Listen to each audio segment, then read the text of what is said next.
1819, the same year as Queen Victoria, John Ruskin was raised in a cultivated atmosphere. Margaret Ruskin dedicated her son to God. His reading was the Bible, his recreation, a few educational toys.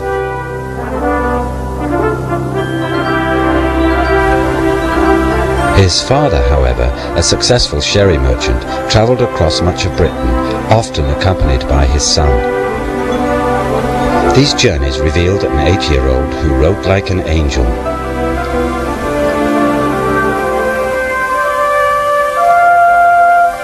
That hill with waving willows on its side, that stream that with rippling waves doth glide, and oh, what beauties has that mountain got!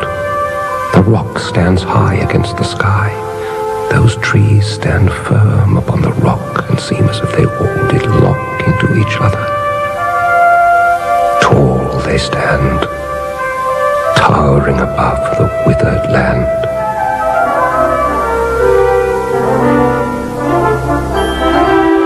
Ruskin's life spanned the Victorian age. He possessed the sharpest intellect of any era.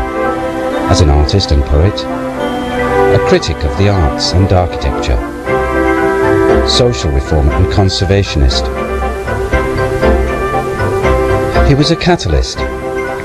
His 19th century ideal became 20th century realities. A caring welfare state, free schools and libraries, fair rents and smokeless zones, and the National Trust.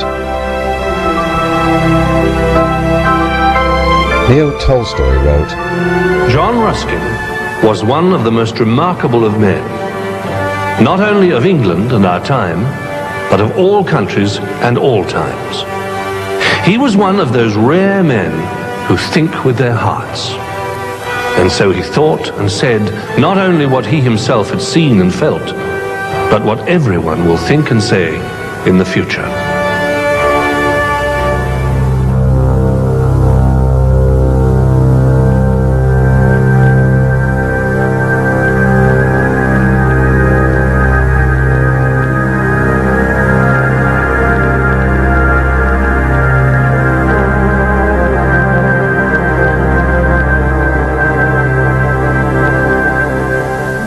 Throughout his life, Ruskin possessed the ability to draw extraordinary pictures, both with pencil and words, to see nature in the most intense manner. Give me a broken rock, a little moss, and I would ask no more, for I would dream of greater things associated with these. I would see a mighty river in my stream, and in my rock, a mountain clothed in trees.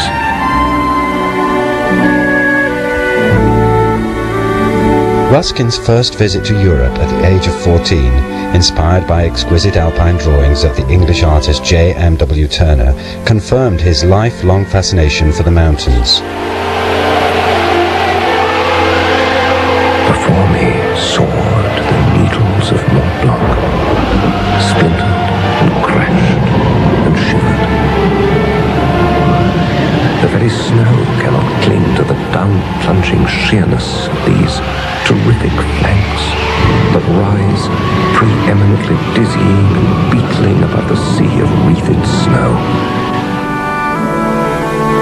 Through his pictures and their truth to nature, Turner became a hero and later a friend.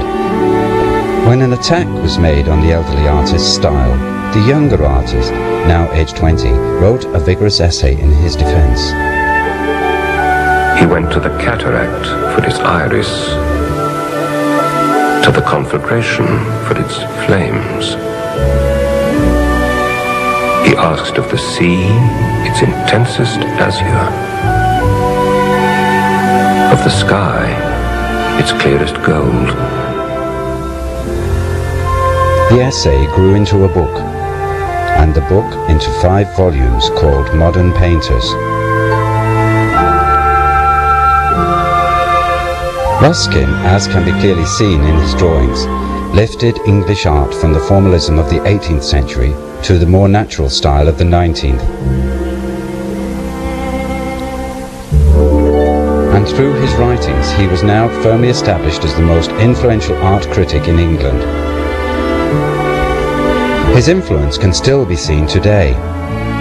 He was largely responsible for introducing Tintoretto and the Italian medieval painters to the English public. Ruskin particularly championed the pre-Raphaelites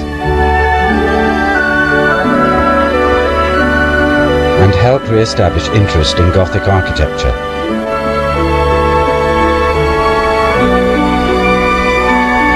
And he continued writing some of the most beautiful gems in the English language: Stones of Venice, The Crown of Wild Olive, The Eagle's Nest, and Queen of the Air.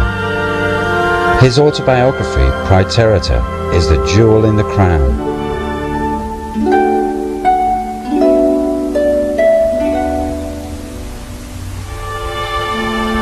Ruskin's vision was unique and intense. He sought to find the very soul in a piece of rock, the petals of a flower,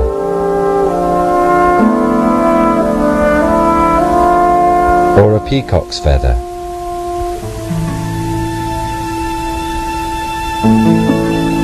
And he saw deeply into the problems of Victorian England. In his mind's eye, Ruskin stripped away the layers of social etiquette.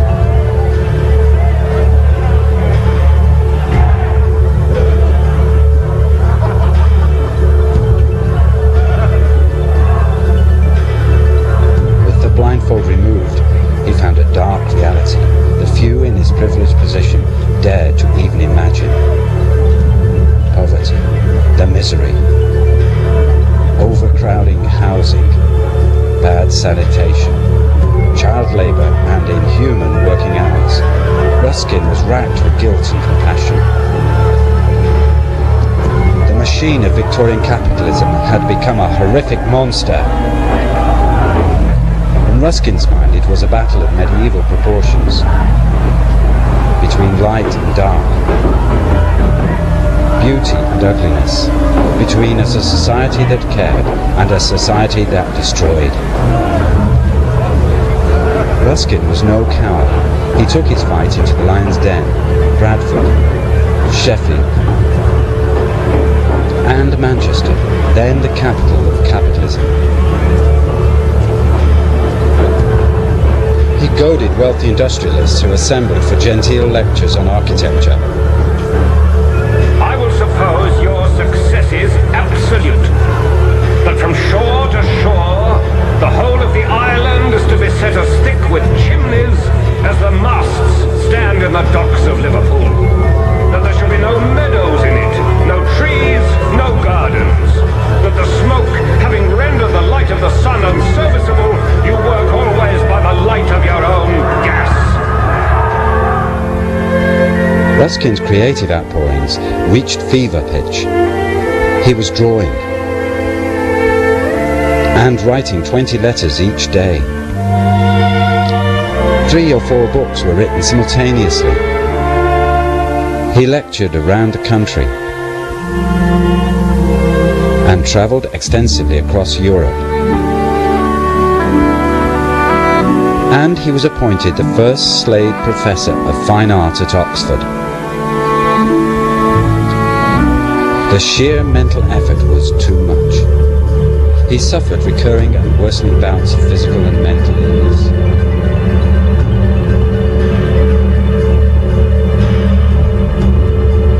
His thoughts turned to the mountains and the lakes. I feel I should get better if only I could lie down in Coniston water.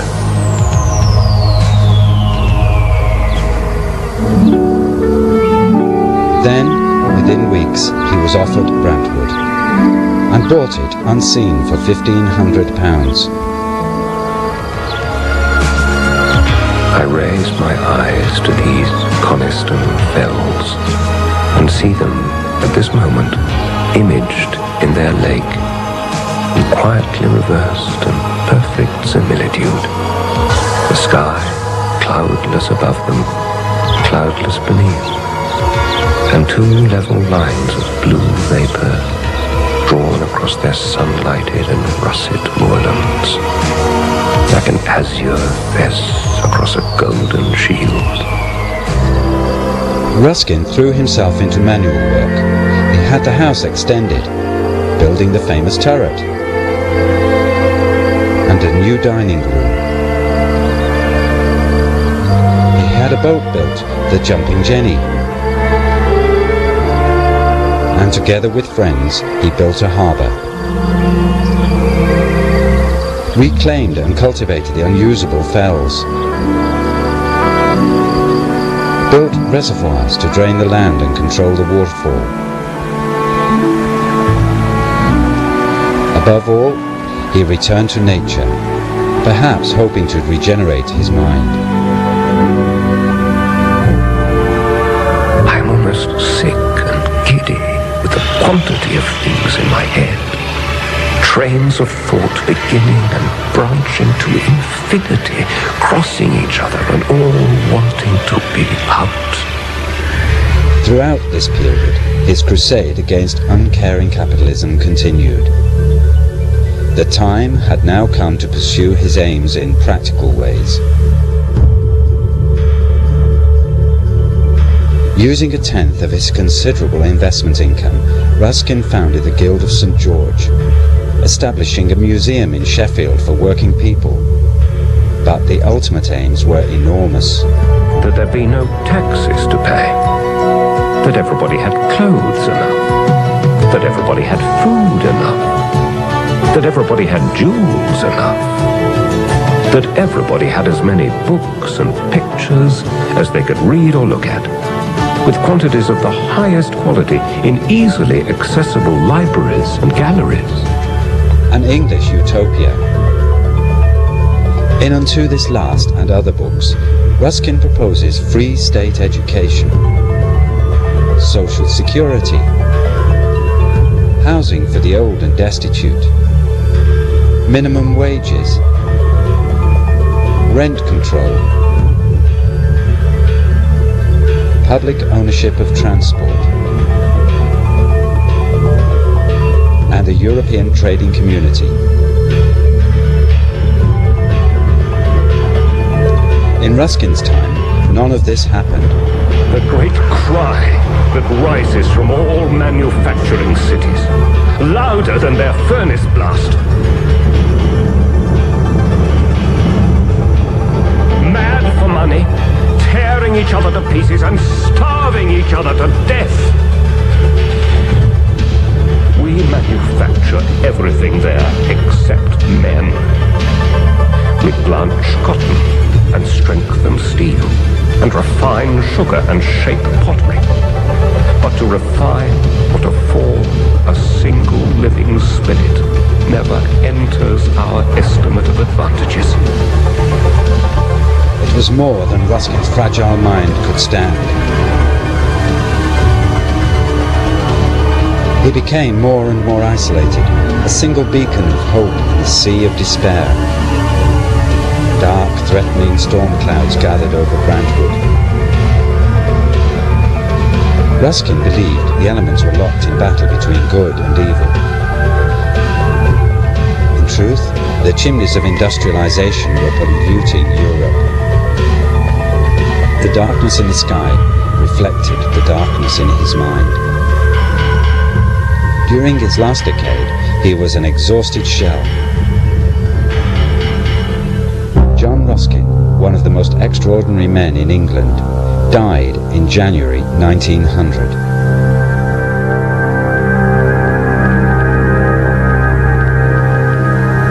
He was offered a grave in Westminster Abbey, but his family, following his wishes, laid him to rest in Coniston churchyard.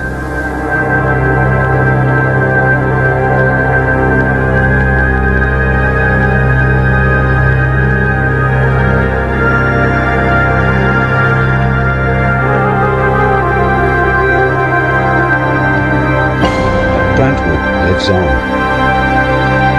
The house passed to his cousin Joan Severn, Later, in 1932, J. Howard Whitehouse bought it, following many years of careful negotiation. Together with his many parliamentary friends, Whitehouse was closely associated with the beginnings of the transformation of Britain into the welfare state we know today, one of Ruskin's greatest unfinished crusades. Whitehouse established Bembridge School on the Isle of Wight, which to this day upholds the original Ruskin principles of creative as well as academic education. The Ruskin Gallery at Bembridge houses the largest available collection of his material. The Honourable Elizabeth Robbins JP is now chairman of the Brantwood Trust following the death of her father, Lord Lloyd of Kilgarran, a close friend and colleague of Whitehouse. The Trust is charged with the care of both Brantwood and Bembridge School. Ruskin was considered to write with divine inspiration. Many of the century's greatest personalities acknowledged his influence. Amongst them, George Bernard Shaw, William Morris, Charles Darwin, Oscar Wilde, and Gandhi, who discovered Ruskin's writings whilst living in South Africa. In his memoirs, Gandhi recorded the impact it had upon him. I determined to change my life in the light of this book. My belief is that I discovered some of my deepest convictions reflected in this great work. He translated unto this last into Gujarati and later back into English, and accepted many of Ruskin's ideals and principles. Once he discovered Ruskin, he found his books impossible to put down. These ideals were put into practice throughout India, and many still survive to this day. But above all, Ruskin cared for people in an age when capitalism cared only for itself. Today, the flame of a caring society may flicker in a cool breeze. But whilst mankind heeds the words of John Ruskin, it will never be extinguished.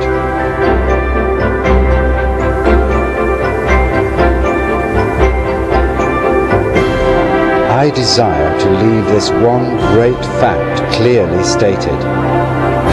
There is no wealth but life.